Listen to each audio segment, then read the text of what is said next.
Right now, joining us is again one of my favorites, one of the best young ladies you will ever meet. She is the kind of young lady that you want to raise, and if you're raising one, want them to be just like her. Kelly SZOLEK, welcome to the show, young lady. Hi, thank you for having me. Always, always. All right, so let's get it started. A senior year. We talked a little bit before it in the pre-show. This has had to go so quickly for you. Did you expect it to go this fast? Did you expect to be a senior this quickly when you strapped up those shoes for the first time as a bright-eyed, bushy-tailed freshman? Yeah, I definitely didn't expect it to go so quickly. It's like the cliche when you get into high school, it's like, oh, the 4 years is going to fly by, so enjoy every moment. And then it's spring of my freshman year, and I'm excited to go into softball. And then we have that 2 week kind of break from COVID, and I'm like, oh, party, like a 2 week vacation. Do it. Everything was canceled, and we just lost our season. So then I'm coming in sophomore year, and it all happened so fast. Sophomore year, we were in a state championship, and then it was like I blinked my eyes and it's senior year. So we're hoping to just make it last as long as we can and get a good playoff run. You mentioned the sophomore year, which was incredible. You end up in the state championship. Ultimately, you fall a little bit short. What did you learn from that loss that carried you into last year and ultimately is leaving you wanting more and to leave a legacy for the years to come with how you want this year to end in a very competitive division? I think it was really just like a moment of growth. We all realized like, wow, like we actually have the potential to make it to a state championship game, to be competitive at this type of level. And it definitely left us with a hunger, especially me and my fellow seniors, to get back there, having had that experience in the state championship. Now, naturally, you're part of that Triple S Express, as we like to call it, right in the middle of that lineup. Three seniors right in a row, with you, Suzanne, and obviously Julie Stakowitz. When you go into that lineup, and you had Jamie Farron a lot of times right in front of you. So when you go into that lineup and the four seniors are right dead in the middle, do you feel like you and your classmates control how that game is going to go, knowing that it's 2, 3, 4, and 5? Yeah, I think we're a nice little kind of heart of the lineup, and we can definitely be productive and manufacture some runs there. But it's also important that we have, Kira at the top of the lineup. She's a freshman. She gets on base and allows us to do what we need to do. And then also the girls towards the end of the lineup, Maddie, Gretchen, Giada, all of them, they are also, like, if we get on base, they also need to be productive to score us. So it's really just a nice balance throughout the whole lineup. What are some of the things that you learned in the early goings, in the early stages of your high school career, that now you're trying to kind of pass the baton to those younger players in the lineup, whether it's Kira at the top or, throughout the rest of the roster filling in? Because, I think this is a very special group. I think this is a group that many South Range fans, families will remember for years to come. What do you ultimately want to pass to the next generation of Lady Raiders? One of the biggest things I had to learn coming into the program, being young and kind of being in the varsity spotlight right away, was to just like embrace the pressure. Don't let the nerves get to you so much. Like sometimes I'll see them like in a game and they just seem like really nervous, and I just want to tell them it's okay to make a mistake. Like it's all going to happen to us. So I hope that they can just realize it's okay to make mistakes, and that their teammates are still going to be there for them no matter what. But also, South Range really has a winning tradition in all of our sports. We have a state championship football team, a state championship wrestling team. So I hope that they can just continue the tradition of winning that all South Range sports like to carry. Well, I mean, that's a perfect segue in the next question. Do you feel pressure with all these state championships and appearing in a state championship with your program? Do you feel pressure to, get that title and bring it back to Canfield the same way other teams have in the last couple of years? I don't really feel pressure to do it. I know we have the backing of our community no matter what the outcome of our season may be. But we definitely have motivation there, knowing that we've been in the game before, that other teams have won state championships. So we definitely want to get there, but we know that no matter what happens, we have a community that supports us and loves us no matter what. Wow, these answers are phenomenal, and I'm not surprised at all. We talked about how you're a pro and you've done this a million times. You got DJ Yoakley after the game with his camera. Hey Kelly, can I have a minute to talk to you? Sure, absolutely. And you like a pro, like not you're not messing worried about your hair. You just go up, you do it, and you're out. Kudos to you, by the way, for all that you've been able to do and all the times that we've pulled you aside and for the player of the game, which are so deserved. But you've had the spotlight on you since basically you were a freshman. I mean, I remember getting with you and your dad in the summer, and you realized quickly that you had to be recruiting and start early. What has that recruitment process been like, and what has it been like?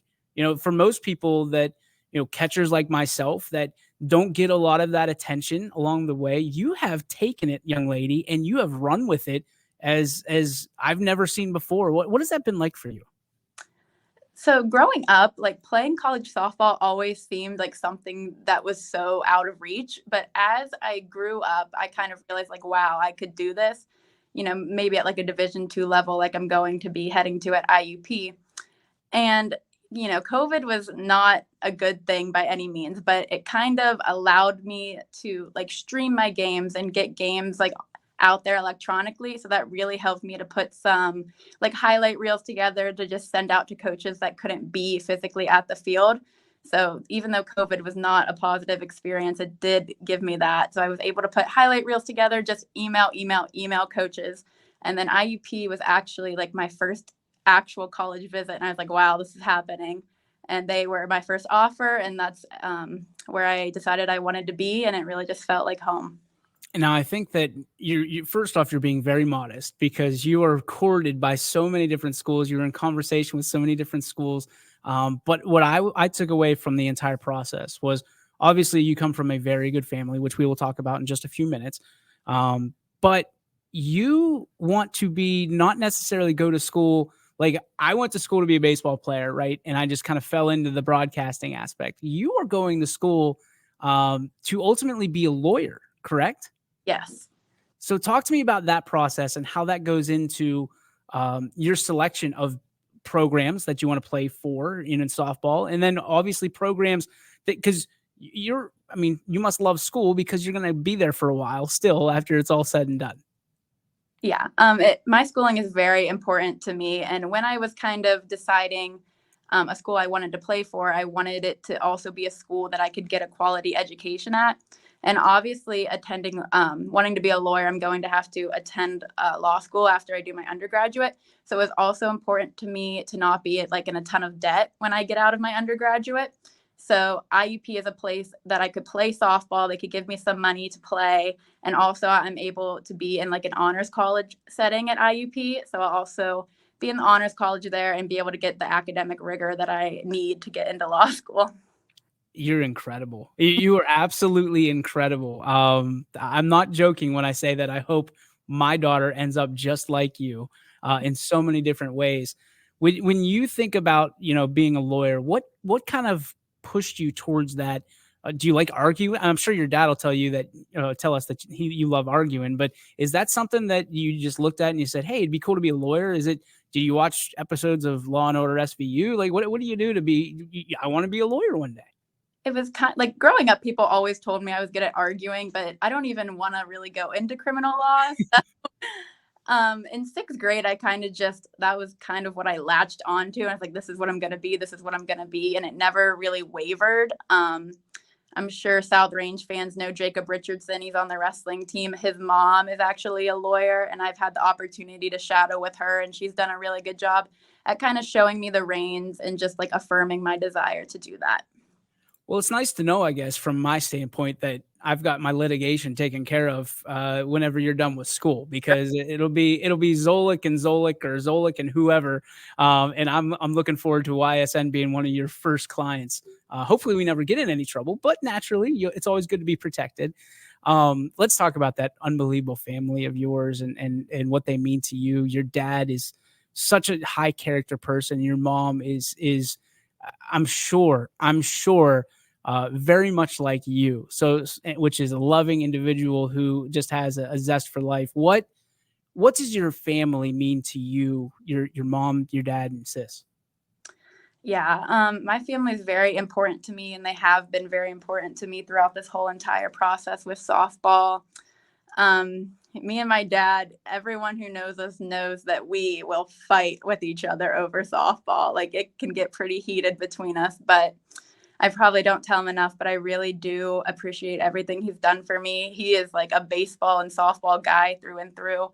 And there is no one else who has put in the time for me or put in the effort for me like he has. So I really do appreciate him, even though it can get a little argument here and there. But my mom, if my dad is the one that is tough on me and my sister, which he is, my mom is the one who's there to kind of be like, oh, it's okay. It's just how he is. You got it. You can do it. So she's kind of the support system in the back there.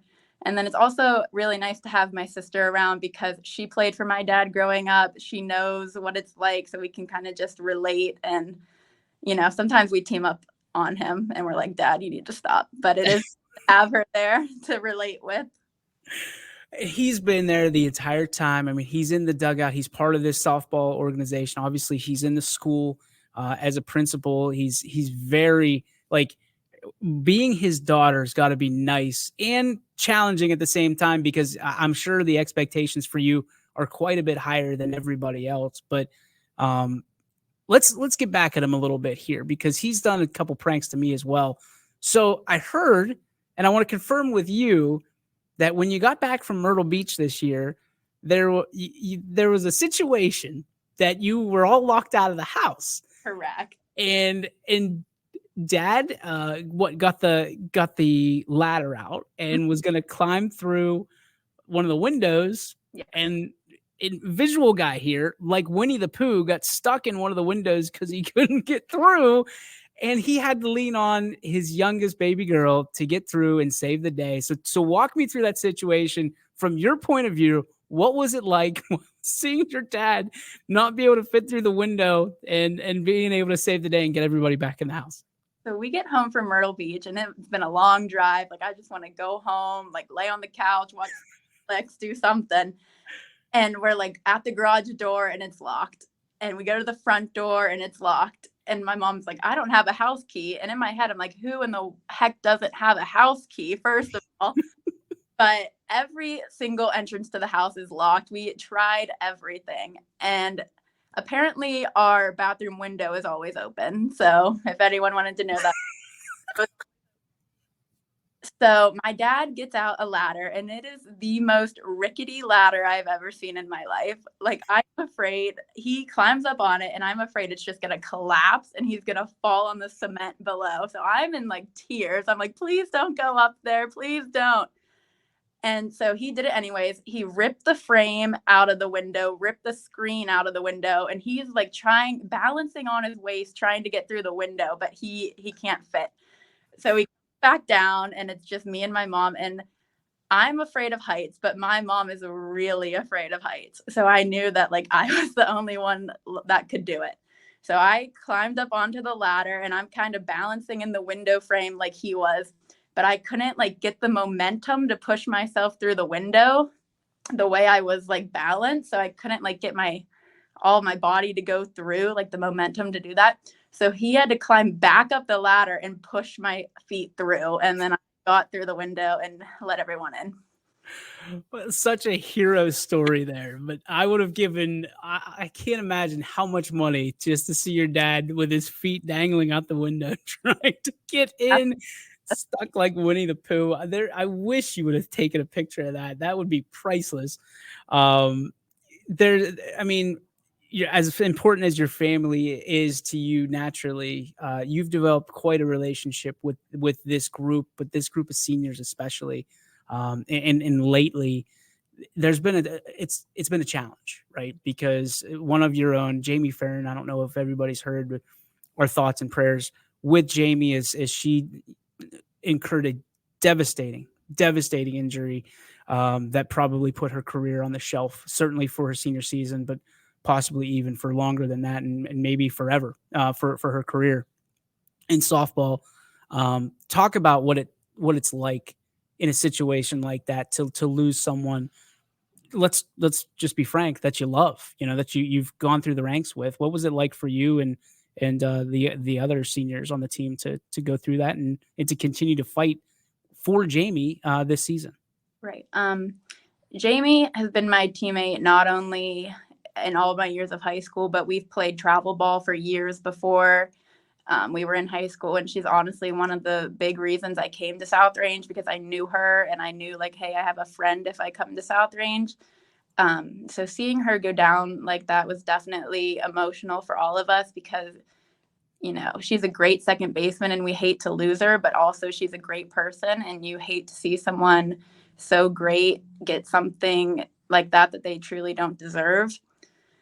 The seniors, we were all very emotional. It kind of put a damper on our whole game after that happened. And then we had to come catch the bus the next morning to go to Stowe. And it was just, you could tell the atmosphere was just, very down. We're like sitting in the back of the bus, some of us in tears, because it just doesn't feel right. So, we kind of said to the younger girls, if losing a senior this way doesn't light a fire under you, then we don't know what will. And hopefully that we can just play the rest of the season and be successful for Jamie, because we know that she wants to be out here with us, but we hope we can just bring back as much success as possible.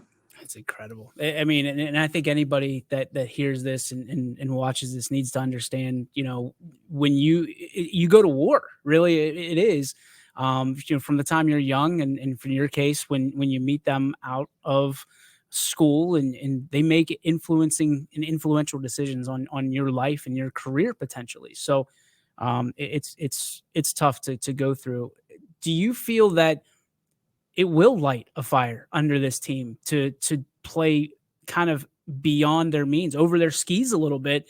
And what would it mean for you, again, to bring a championship home now, as opposed to maybe in your sophomore year? And I hope that Jamie's the first one. If you indeed do it, and we hope you do, I hope Jamie's the first one that gets to touch the trophy. Yeah.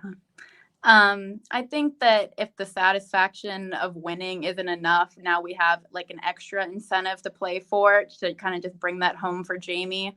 And we just really want to go out with a bang for our senior season, even more so now that, we have a senior who we really have reason to be playing for. Kel, you've been known as the Polish Cannon because all the things that you do behind the dish. You got that moniker last year. What's ultimately do you want people to remember you for, beyond your nickname and the things that you do necessarily on the field when you cross that platform here in a few weeks at South Range and become an alum, as opposed to somebody who just goes to school at South Range? Right. I hope that I can just be remembered as a good teammate, someone that my teammates enjoyed being around, and I could make them laugh every now and again. And it's also been important to me during my time at South Range. I've been giving some catching lessons to younger girls who will eventually make their way up through the varsity ranks. So I hope that, I could just impart some of my knowledge and wisdom on them so that someday they could be the catcher for South Range and they could just remember what I taught them and remember the impact I've had on them. All right, last question, I promise, because I know you got to get to practice, but you've got some great people in your corner naturally, but you got some unbelievable people in the dugout. When you talk about your coaches, the staff with Spanky DeRose being the lead dog in there, what has these coaches meant to you along the way, and what do you want to tell them that maybe you haven't been able to tell them to this point about their influence that they've had on you? Yeah, Coach DeRose, Coach Farron, and Coach Starkey have been just great to have in the dugout. There is nothing that any one of them wouldn't do for any of the players. And, I'm going to graduate in a couple of weeks and I'm going to miss them a lot. And I'm going to have to go play for a new coach in college, which I'm sure I'll enjoy. But I'm really going to miss them in the personal aspect that they would bring, because not only do we play for them, but they care about us as people. And I really think it's a true testament to our coaches and to our program that us seniors who have to move on are going to miss it so much. Kelly ZZOLEK, I can't tell you how much I appreciate you spending some time with us today, and certainly the memories that you've been able to present throughout the years. I will never forget you, and you're always welcome here IUP or otherwise. And then I'll certainly be hitting you up in a few years whenever you got that law degree as well. We're proud of you. We appreciate you more than you know. Keep hitting. You're hitting 395. You got 25, hits throughout the season. And what you do behind the dish is a special. You're a special young lady, and you should be treated as such. Congratulations on all the things that you've done and all that you're about to do. Thank you so much. There she goes, Kelly SZOLEK, one of my favorites forever. Man, if I could just go back and see that video or see a picture of the Paw King, Dan SZOLEK, in that window. Man, I was talking to Sam Torres of 440 Sports about NFTs. He was enlightening me on some NFTs and how that stuff goes. That would be an NFT I would buy and keep forever. Forever. The Paw King, like Winnie the Pooh in that window, forever. Let's catch up on some